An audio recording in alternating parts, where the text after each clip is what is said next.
Hello, this is Mr. Eric, And I'm Mr. Michael. and we are about to talk about building community. It's a very important part of your classes. It's essential. I mean, it's incredibly important, and let's go ahead and we're going to begin with some overarching reasons why it's important, and then get into some specific tools and techniques you can use. Okay, so when you're in a class, it is a community experience. It is a community learning experience. And your children will learn more when they feel loved and safe and they feel part of a community. So building community is part of what a good teacher does. But then there are some benefits that go with that. That's right. Aside from the fact that children actually learn more in a community that they feel comfortable with, it also helps your re-enrollment. Because the more the parents and families that are coming to your classes become real friends and they start to do activities outside of your class as well, and that they really look forward to coming to class to be with their friends especially, then they're going to enjoy it more, they're going to re-enroll much more likely, and they're also going to spread the word to friends more because they really enjoy it more and feel it's a very valuable class. And we've seen this happen every time. So not only is it going to help your children learn more, it's going to help you with your re-enrollment. So extraordinarily important. How often do you build community? All the time. You're always building community in your classroom. And let's talk about how that's done. So on the website, we have a list of bullet points, and we're going to just go over each one, talk about it a little bit, share some experiences that we've had with it. I'll start with the first one right here. Beginning and end rituals, and we put use names, express appreciation, make eye contact. So basically, of course, you start every class with a hello song and you end with a goodbye song, but you also have the names. This is great for structure as well as building community. When you say the children's names, it's really important to have the whole group saying the child's name. So you want to make sure that you clearly instruct them. And there's certain things that are involved in this. One of them is cueing. So when you're singing, hello, we'll say we just said, hello, Taylor, how do you do? Michael, hello, Michael. This is cueing, verbally cueing the group to let them know the next name that's coming. Eye contact. You'll notice in the class observations, you'll see both myself and Mr. Michael might say, okay, turn around or look at the people next to you and say thank you. I like to do a little thing where I'll say, look at the person and say, you're awesome, or you rock. This is all about building community right from the very beginning. You go from beginning to end. That's right. When I start my classes, I've started doing everyone put on a big smile, turn to someone next to you and say good morning, and they all do it, and they'll turn around to different people, and it's just a good way for them all. It's not only a good way for them to acknowledge each other, it's also a good way to acknowledge the class is about to start.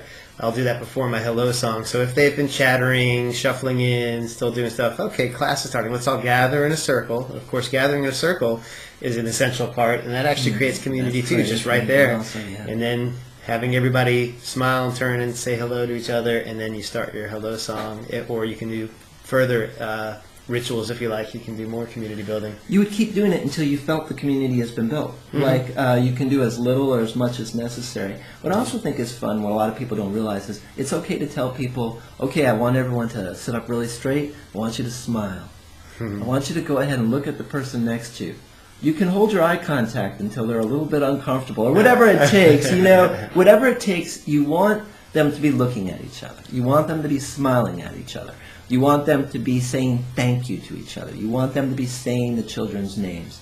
And so that's how you start your class, building community. That's right. The next one says names, names, names. So names are incredibly important. We're going to overemphasize that.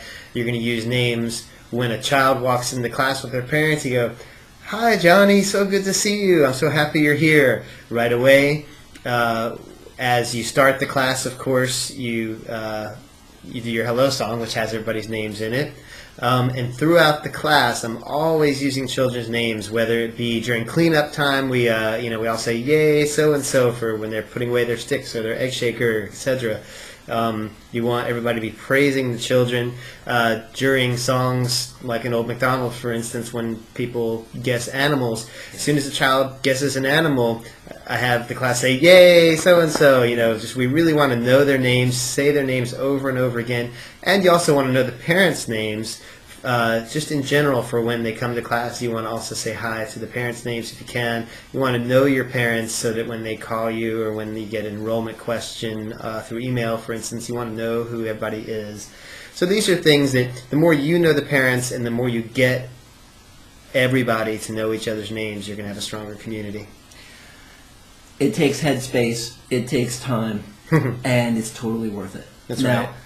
When Michael's talking about you're going to want to say the names of the children between songs when they're putting things away, and this is a very important point, you want not just you doing it, you want the whole group doing it, and you want to instruct them on how to do it. You might say something like, okay, when the child puts a instrument in the bag, we will say their name and clap for them. It's okay to articulate that. And it's actually really, really good because the thing is, it helps you remember the names yourself. So it kind of started as a way to remember all the children. Like, I didn't want to forget the names, so the more they're said, the more you remember them. So when you think to yourself, how am I going to remember all these names? Well, if you do these techniques and if you get the community involved, that actually helps you remember the names. That's right. And I always have my roster available. I always scan my roster before every class, try to get the kids' names in my head ahead of time. And you use a name board, right? I use a name board. The reason being, I find the very action of writing the name down helps me remember it. And I mean, like you, I've got tons going on. And I know these kids, I love these kids, but I forget names. I'm not great at names. But I write them down before every class. I also write down the parent's name. And the name board, by the way, is actually putting it up. It's like it can either be a whiteboard or anything you want that, where you can see it from far away. You'll see it in the class observations. A lot of times when the children are walking in, I'm saying hello and I write their name down. I've been finding, I've been experimenting with learning the parents' names, and I know all my parents' names now. And I think it makes a huge difference. And I'm not going to downplay how much extra work and time that was, but I think it's totally worth it. Very worth it, yeah. Okay, instruct parents to frequently praise and clap for all the children in the class. Now, we kind of went into this, so I guess we're just going to overemphasize it again. You want all the families and all the parents clapping and praising and saying the names of all the children all the time. And you model how to do that. That's right. This can be just during a song when a child guesses an animal for a song, for instance, or it could be especially during tonal and rhythm pattern times when a kid comes to your lap. I mean, they get cheers no matter what they do, even if they just sit there silently in your lap. Even if they don't come to you at all and you go around to each child, you still cheer for them and say, good listening, whatever you want to do to make it a positive. But that continual praise and clapping and having the parents say the kids' names is also helping build your community. And notice this is going on throughout your whole class. Next we have articulate the importance of community for learning. So every once in a while in a class, you're going to sprinkle throughout your classes, you're going to be saying little tidbits about, by the way, this is beneficial to your children because, whether it's egg shakers help develop rhythm, whether it's, all kinds of different things. So this is one of those. It's okay to, every so often, maybe the first day of your session, maybe just at a random time, just actually tell them, we're building community here, and we're not just doing that for fun, but it actually helps their learning, and studies have shown this. So you let the parents know that. This is very, very important, and one of the technical terms or educational terms for this is called relevancy, which is you're placing learning in context. Now this, articulating the reason for community is basically for the parents, and it's to get buy-in. So when will this come up? In the beginning? First two classes, definitely. But also, I find, like, if some of my parents are talking a little bit, and it's time for me to reassert in between classes, and it's easier to say, instead of say, don't talk, which I don't tend to do, I'll say, okay, now your job is to say the names of the students and clap for them. And I'll look at them and be smiling and saying it, but it's very clear what I want them to do. And then I might realize I need to add relevancy. I need to explain to them why I'm asking them to do this. And you'll have a quick 1-2 sentence thing. Learning is done in communities. Classrooms are learning environments, and communities help the children feel safer. We're going to help them feel safer and help them learn and build our community by cheering for each other and supporting each other, by clapping and saying names, things like that. And you might use the word preschool readiness. This will help them for preschool readiness, where they'll be learning in a group environment. Stuff like that.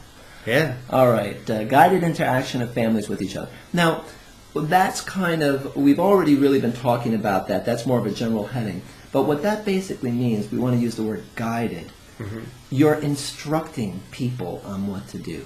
Don't assume your parents know what they're supposed to do, because how would they?